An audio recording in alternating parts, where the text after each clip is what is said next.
विश्लेषण दिखाएंगे। मैं कह रहा हूँ सिलेंडर पहले भी 1100 का ही था, सब्सिडी थी। सब्सिडी कौन पे करता है? हम ही पे कर रहे हैं।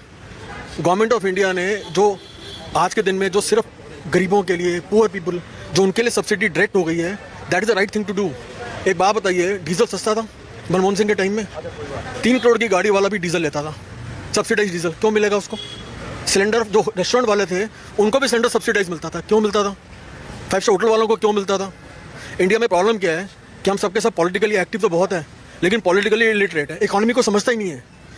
ज्यादा अंग्रेजी मत झाड़, सिर्फ इतना बता के मुमकिन है या नहीं। इकोनॉमी का इकोनॉमी तो हम भी नहीं समझते, ये भी दुर्भाग्य। कोशिश कर रहा हूँ।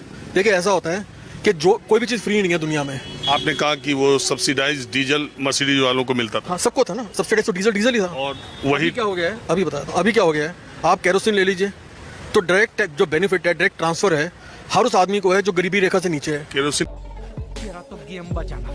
किसी को मिल रहा है, मालूम है आपको? नहीं, जितना भी था और पहले, आज तो नहीं है, लेकिन उस टाइम की बात कर रहा हूँ। अच्छा, दूसरी बात जो आप कह रहे हैं कि डीजल मर्सिडीज 3 करोड़ वाले को सब्सिडाइज मिलता था, तो आज सुनो, जो डीजल मर्सिडीज वाले को जिस रेट में मिल रहा है वही किसान को खेत में डीजल ट्रैक्टर के लिए भी मिल रहा है।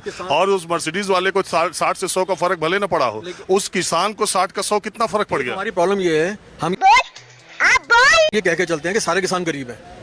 आज के दिन क्या लगता है? सारे नहीं है। आज के दिन में सबसे अमीर किसान पंजाब का है, और सारा पंजाब का किसान सड़क पे बैठा हुआ है। क्यों? तो इसलिए बैठा हुआ है क्योंकि जो अर्थियों की जो पूरी इकोनॉमी पकड़ के बैठा। एग्जांपल देता हूँ, 1800 रुपये क्विंटल गवर्नमेंट खरीदती है गेहूँ पंजाब से, 800 रुपये क्विंटल गेहूँ बिकता है बिहार में।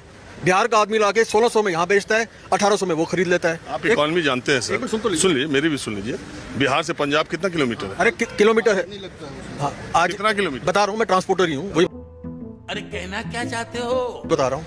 अगर आज आप बिहार से पंजाब एक गाड़ी लेंगे 50,000 में एक 16 टन की गाड़ी आ जाती है। अब आप 16 टन का पूरा रेट निकाल लीजिए।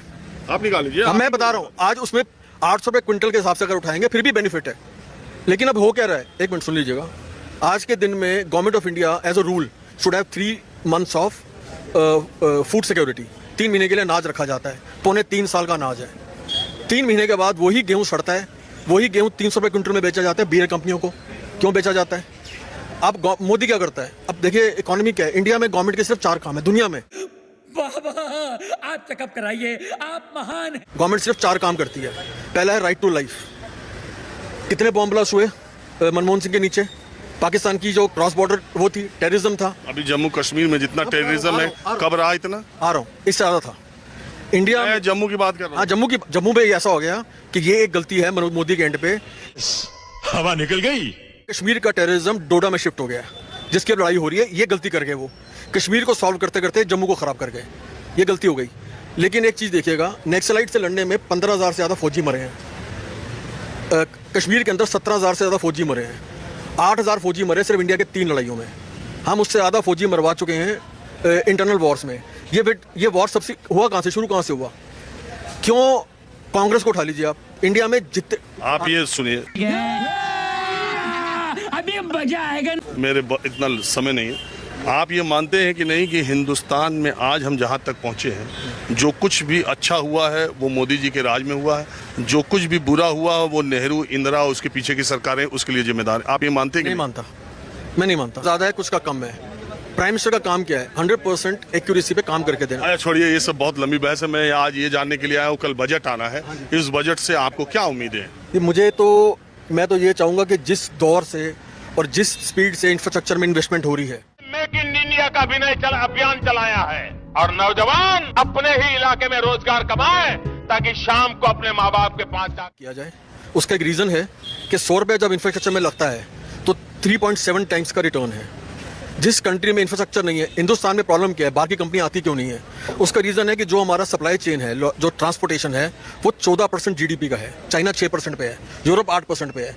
कोई भी आदमी 8%। अरे सर, मैं ये कह रहा हूँ कि एक अरे आप इतनी तकनीकी चीजें देखिए, संवाद 2 तरफा होता है। मैंने कहा कि इकोनॉमी में मेरी फीस माफ है। मैं इस देश के आम आदमी या आम जनता की तरह सोचता हूँ। मैं आपसे जानना चाहता हूँ कि इस बजट से आप महंगाई, बेरोजगारी, किसानों के या अपने खुद की निजी जिंदगी और आपके घर के बजट के हिसाब से कुछ सोच रहे हैं? या इंफ्रास्ट्रक्चर 3.7 14% GDP 6 उसी तरह जैसा चिदम्बरम और निर्मला सीतारमण आंकड़े देते रहे पिछले 20 साल तो से। मैं तो ये कोशिश करता हूँ कि हर आदमी थोड़ा सा एजुकेट हो जाए, ये कोशिश कर रहा हूँ सिर्फ। मेरा ये मानना है कि गरीबी को हटाने का सिर्फ एक ही तरीका है, वो है इंफ्रास्ट्रक्चर और जॉब्स। जॉब्स आएंगे इंफ्रास्ट्रक्चर से, और कोई पिछले 10 साल में जॉब्स आई हैं। हाँ ही है, बथेरी आई हैं। प्रॉब्लम क्या है कि हम आई हैं। पूरे हिंदुस्तान में आई हैं। 95% उत्तराखंड का बेरोजगार चल रहा है। 95% बेरोजगारी चल रही है लोगों की उत्तराखंड। 95% बीजेपी के राज में बेरोजगारी। जितने भी हमारे उत्तराखंड वाले हैं, सारे होटल उत्तराखंड छोड़ के यहाँ पे आ रखे हैं। मेरे दिल में बहुत दर्द है। मैं उनके लिए आवाज उठाना चाहता हूँ कि वहाँ पे वो रोजगार होता तो वो अरे वो दूसरी बात कर रहे हैं, वो कह रहे हैं कि देश में इंफ्रास्ट्रक्चर बढ़ेगा। ये कह रहे हैं कि रोजगार आया, रोजगार कहाँ आया? उत्तराखंड के तो 90% यहाँ पे लोग आए, तो ये कह रहे हैं उत्तराखंड में रोजगार आया। 5% लोग हैं सिर्फ उत्तराखंड में। हाँ, खेल खत्म। सिर्फ ऊपर ऊपर की बात करने से क्या विकास होता है क्या?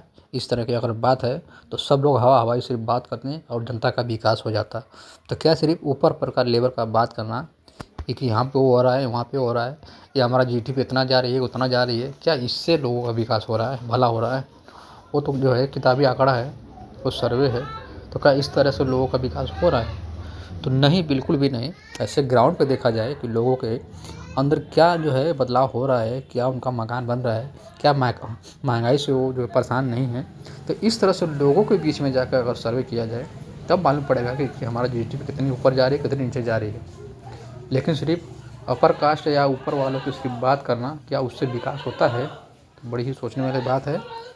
आप लोग अपनी राय क्या है, आप लोग ज़रूर बताएं कमेंट करके। और इनकी राय आप लोग सुन चुके हैं कि ये जो है किस तरह से बात कर रहे हैं। सिर्फ ऊपर पर लेवल के लिए इनको इतना वहाँ मिल रहा है, तो उनको उतना यहाँ मिल रहा है। आप लोग अपनी राय जरूर बताएं कमेंट करके, हम आपके लिए इस तरह वीडियो बनाते रहें।